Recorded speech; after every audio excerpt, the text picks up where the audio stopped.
Hi, I'm super excited. I have none other than Pullela Gopichand here with me today, sporting icon and a legend who really needs no introduction. But those who need a refresher, he's been the champion for All England Badminton Open Championship, and he's also Arjuna Award winner and Khel Ratna Award winner. Of course, he has also set up the famous Gopichand Academy, which has produced some amazing stalwarts like PV Sindhu and Saina Nehwal. It's fantastic having you here with us, Gopi. I'm so thrilled to have this opportunity to have this conversation. He's also associated with the New Delhi Marathon and NEB Sports. Welcome to Cognizant, Gopi. Looking forward to this conversation. Thank you very much for having me. Our pleasure. So let me start with some questions here. Gopi, people see medals, glory, you're winning, etc. What part of your daily routine would actually surprise, people in the corporate? I think I don't know what will surprise, but I'll just share what it has been like in the journey. As an athlete, of course, when I was playing, then it's a lot of work just because initial years you balancing between education, school and sport, that's a challenge initial years. And after a while, when you're actively playing, then I think trying to figure out resources was one challenge which we had. But as a coach, I think what would surprise, I would surprise myself is the fact that almost about 8 years after I got married, I went for my holiday in some sense because I was so caught up with coaching that it went. The other thing maybe is since 2010 December till COVID stuck, there would be not a single day in my life where I have not gone for coaching at 4:15 in the morning. Oh my God, that's amazing. So that's how I would really, that for me, when I say it, it sounds fantastic, but it came naturally to me. So I wouldn't really be surprised to say that because it is something which came naturally.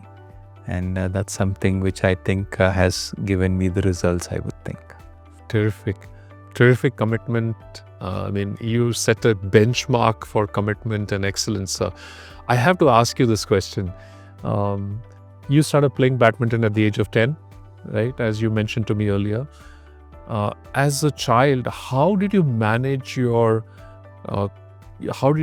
commitment to sports and your academics? And we live in a world where parents are always asking children, make sure you're putting your studies ahead of your sports. How did you manage to excel and at the same time manage your academics?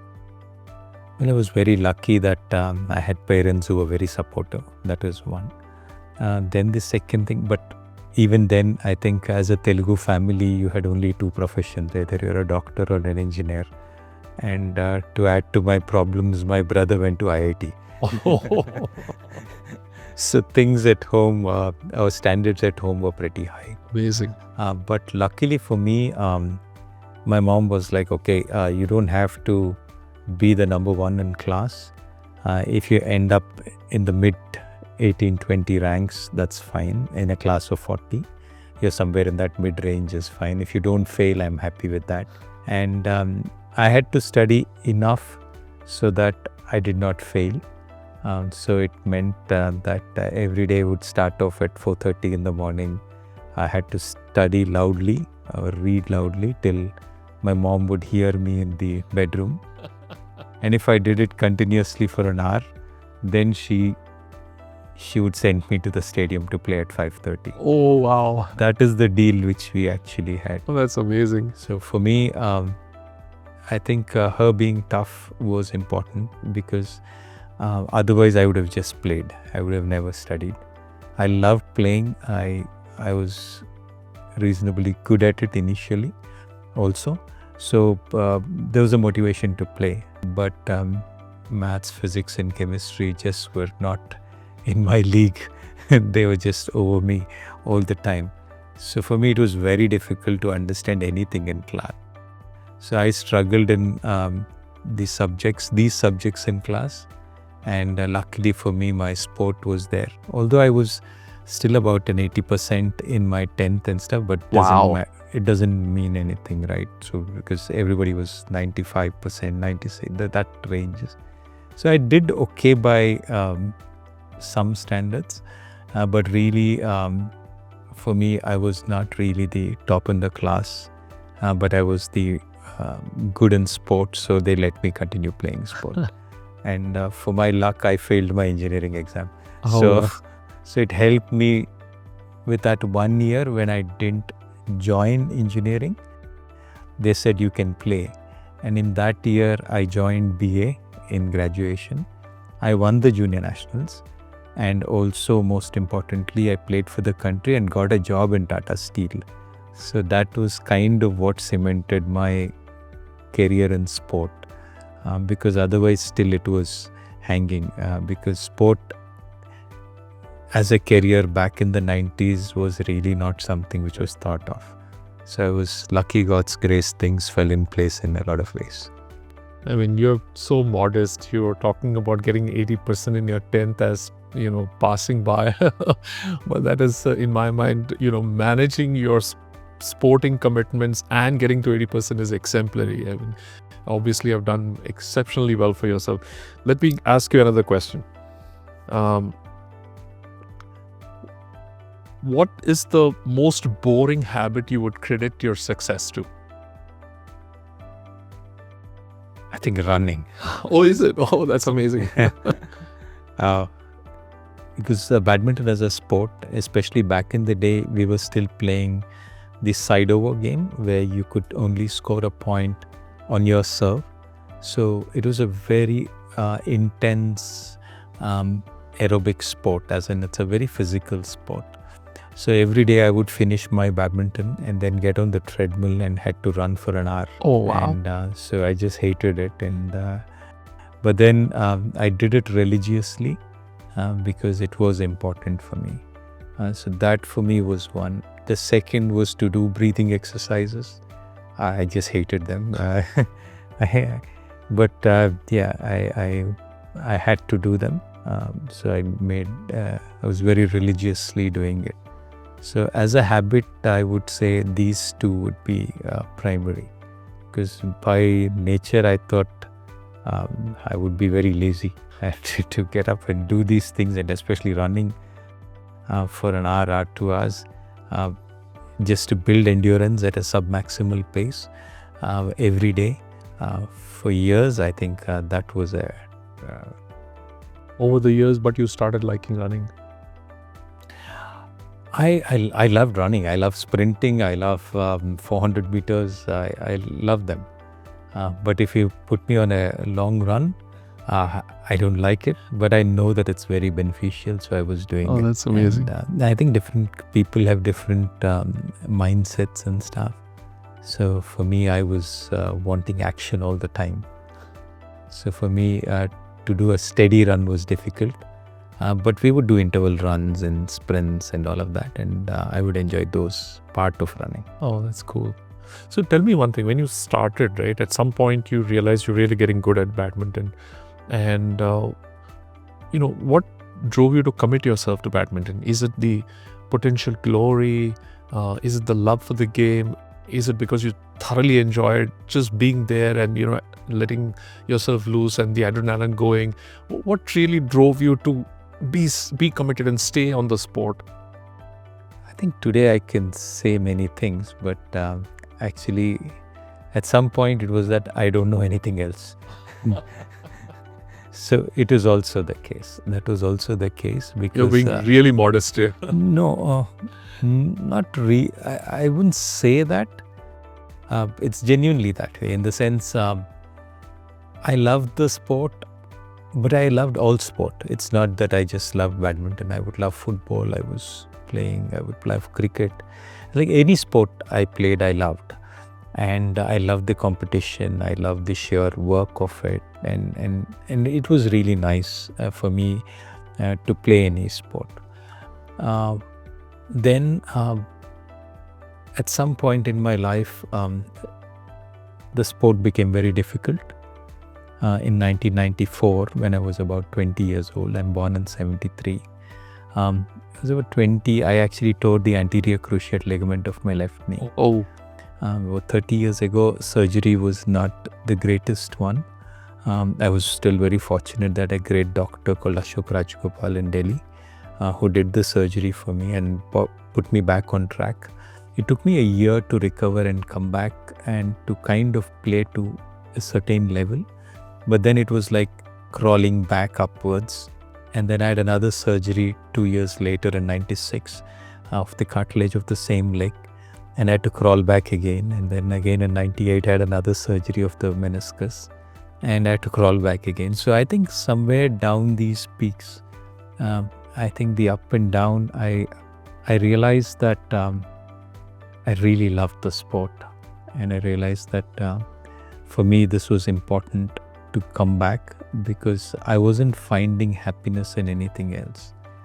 And also maybe at that point of time, I would see and over the years, having seen some more players, I realized that some of them left to education, some of them left to business and stuff, because they probably had a plan B. I didn't have a plan B, neither was I good at anything else. So I had to find my success in the sport itself. So in a way, it was a blessing in disguise. But yes, I think that whole journey of ups and downs was about my love, my effort, but also it was that I knew nothing better.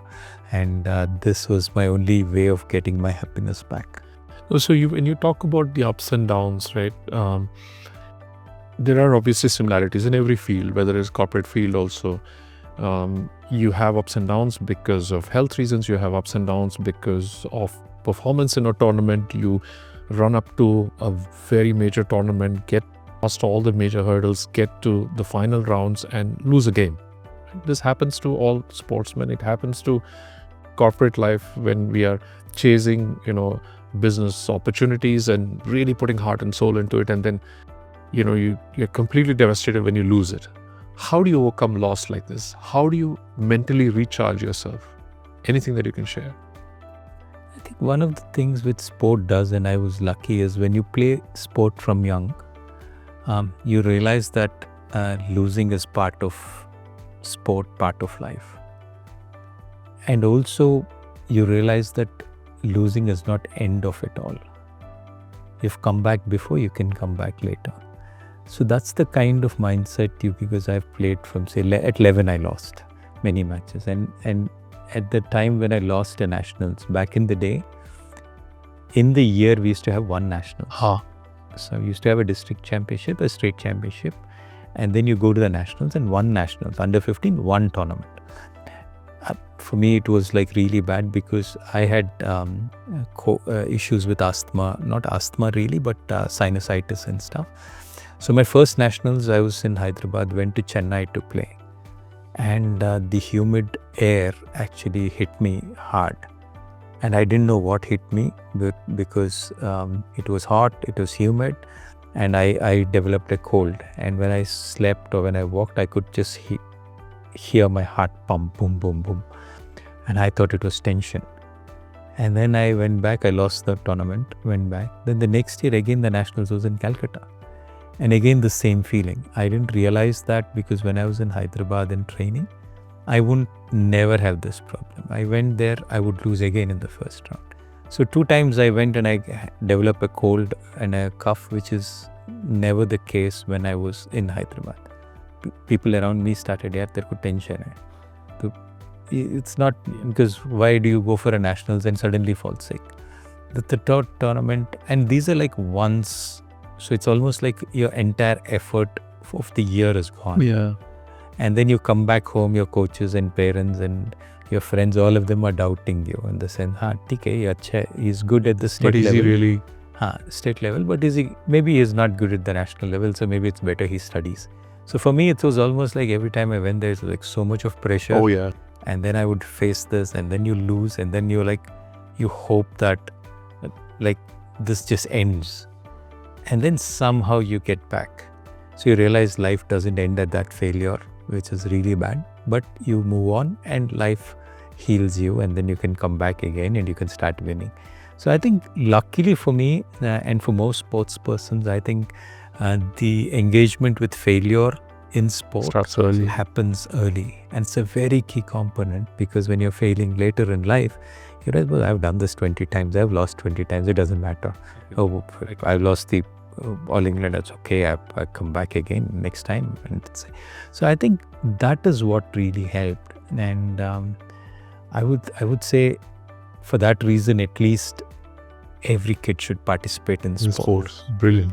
Not because of the winning, but Learning how to take the loss in learning the how stride. to lose. Because especially kids today, and if you're from a privileged background, you're getting what you want. You're not going to get no as an answer easily. You want some food, you're saying, okay, done. Yeah. You get it. You want to go here, you say, done, get it. So everything is given. Yeah. And schools also don't fail you anymore. They don't tell you that you're bad. And public failure is never, because it's almost like criminal for somebody to say something in public to a kid. So I think, how do kids learn anything about failure and public failure? So when people become, say, 30 or 40 and they've not promoted in office, and then they struggle to, because they've not had any failure before and they've never faced public failure. So they just don't know how to cope with it. So I think sport fundamentally has that. And I would say I was lucky in some sense to have that early in my life. And that, I think, has really helped. Terrific. Actually, I never honestly ever thought of it from that lens, that, children participating in competitive sports early in life, you teach them how to take failure in your stride. That's a fantastic insight, actually. And as you say it, I really appreciate the thought, it is so true. So we are having this New Delhi Marathon coming up. Any advice for first-time runners who are running the marathon for the first time? Any advice, inputs? I think in today's day and age, I think it's supremely important because of our lifestyle, food habits, our childhood growing up environments. Very important that we pick up a fitness activity which is easy. And sometimes we're not in a position to do something very athletic. I think just make a start. I think walk, get together with friends, start off with 5K, 10K, and just walk it off if you can. And I think it's going to be really good, because you'll understand so much about yourself when you challenge yourself. We are not challenging ourselves enough. And it's only through books in childhood that we have done it. But I think for everybody, sport, not sport necessarily, but physical activity itself is important. So I would say it's important, go out there, just experience it. I have seen so many of them. I was part of the Hyderabad 10K when we started it almost about 2 decades ago. And some of them who had never ran ever in their lives started off with me. I said, come aunt, come uncle. I pulled them off. And they went on to run 7 marathons across the continents. Amazing. In one calendar year, and they have a record for that. They've done about 40 marathons, and they're really thankful to me for introducing me. So I think from that perspective, I've seen so many of them start running later in life and really enjoy it, because the engagement of the mind and body together, the physical being the mind and body together as an activity, I think has immense benefits, not just from a physical standpoint. And we could call it meditation or whatever, but I think that is what, say, Aurobindo and the Mother had said, or Vivekananda had said. And I think when you engage in an activity with the body and you're able to push it, I think new horizons develop. So I would say, I would really expect and want them to just experience it. And it's going to be, I won't say it's going to be fun and fantastic for everybody, but I think there is a possibility that you could be the one who could enjoy it. And if somebody doesn't, then they have to find what they enjoy, whether it's dance, whether it's music, whether it's yoga, whether it's housework, whether it's gardening, we don't know, whether it's trekking, cycling, bike ride, I don't know. But I think it's very important for us to find out what our calling is. And for me, today, after literally 40 years of my life, every day I've played, literally, except for a Sunday. I don't think I have left outside of sport. I've been maybe 3 days without going to the badminton court. I don't think I have. But even to date, the enjoyment which I get on the badminton court, I can never get it anywhere else. So I think we have to find out what our calling is and what our activity is. At the highest level of sports, talent is a given, right? Most people who compete at the highest level are extremely talented individuals, skilled individuals. What differentiates that top 1% then? What really differentiates that top 1% from, let's say, the people around them, 2%, 3%? What differentiates that top 1%? Because all of them are incredibly talented people. I think our understanding of talent is something which I would want us to think about. Okay. Because to have a good hand-eye coordination, or to understand the angles of the sport and where to score a point, or to have the physical ability to run through, I think is all looked at as talent. But the ability to stay on the path after success is also a talent. It's, I think, important to realize that that's also something which is very critical. The ability, and I would, if I were to break down in a little longish answer, if you're a kid and if your, say, hand-eye is good, you're able to contact the shuttle, you say, okay, that's a talent. The second time is when you actually are able to run and be mobile on court, that's a talent. The third thing is maybe when you're able to see where the opponent is giving you opportunities to score points and score them, is the ability to wrap up matches, lead and finish matches is a quality. But also after that, when you win your first state championship and if you get your first bike, and after that, how hungry are you to go to the nationals?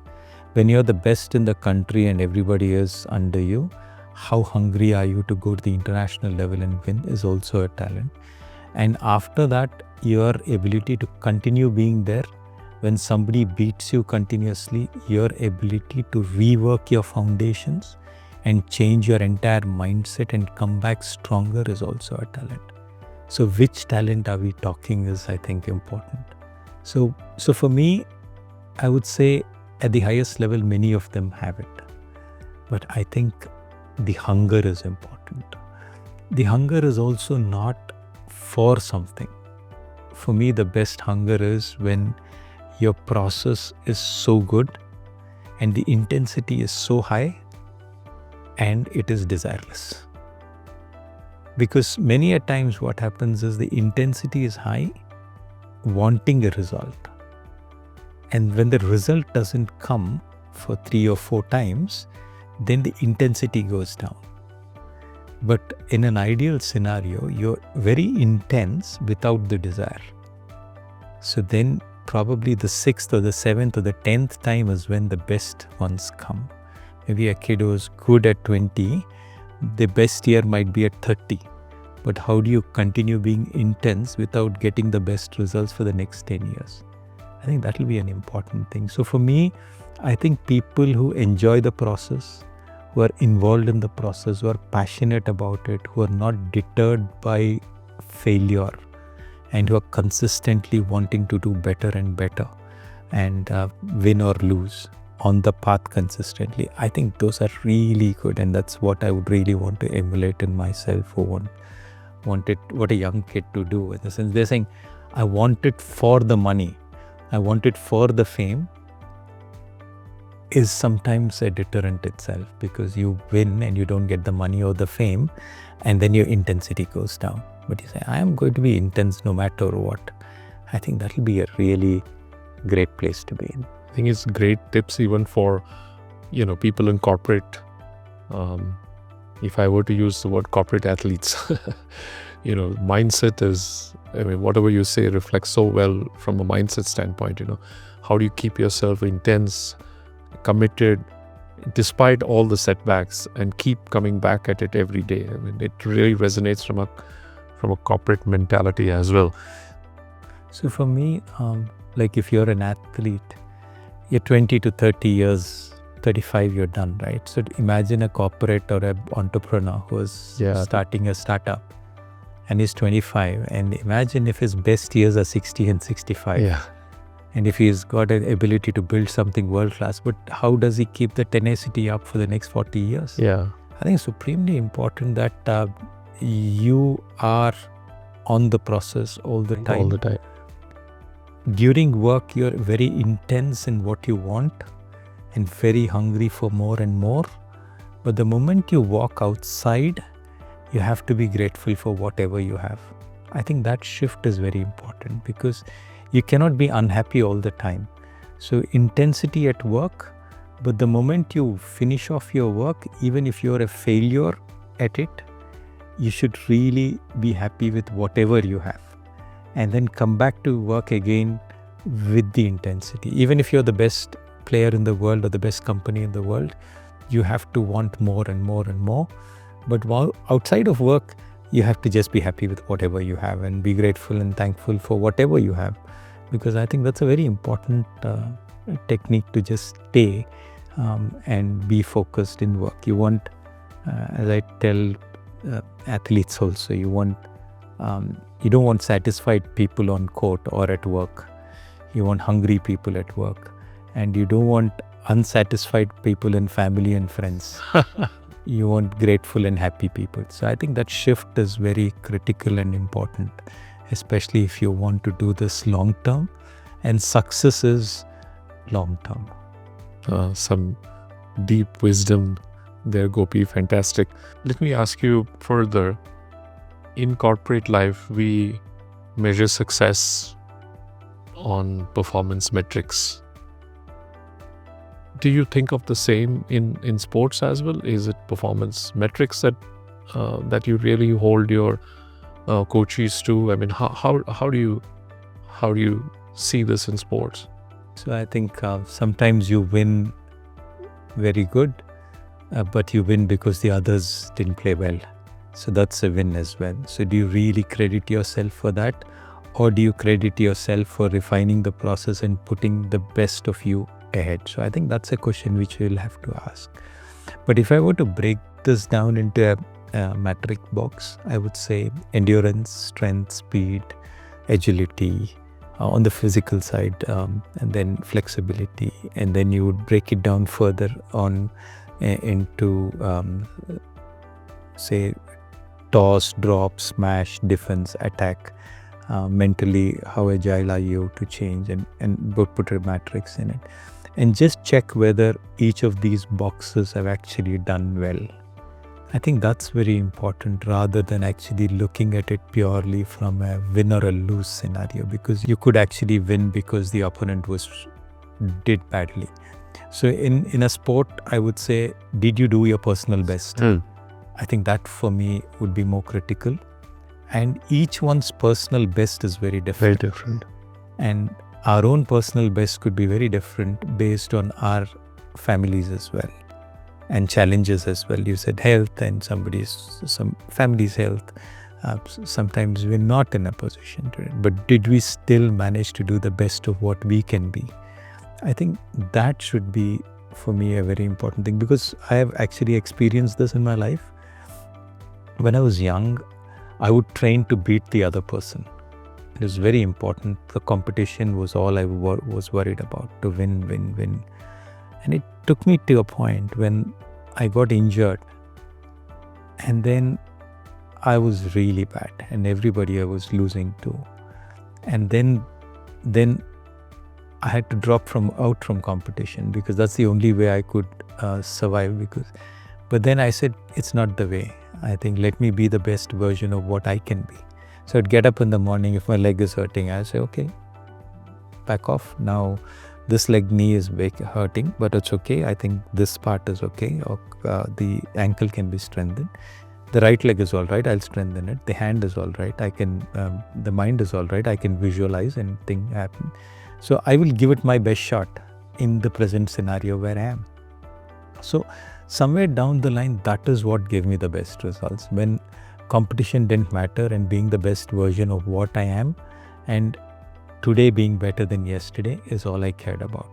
So for me, today when I were to look at it, I think each one has a different potential. And we cannot say that two people born with different opening balances have the same key performance index, right? KPIs cannot be that.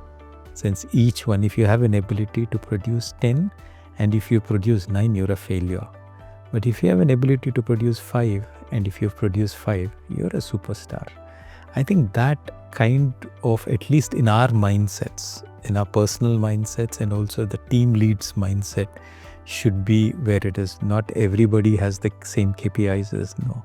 I think different for different, because we are born differently and each one has to respect what he is born with and try to maximize that potential. This is how I would want to see this in my humble way. So insightful, the mind of an exemplary coach.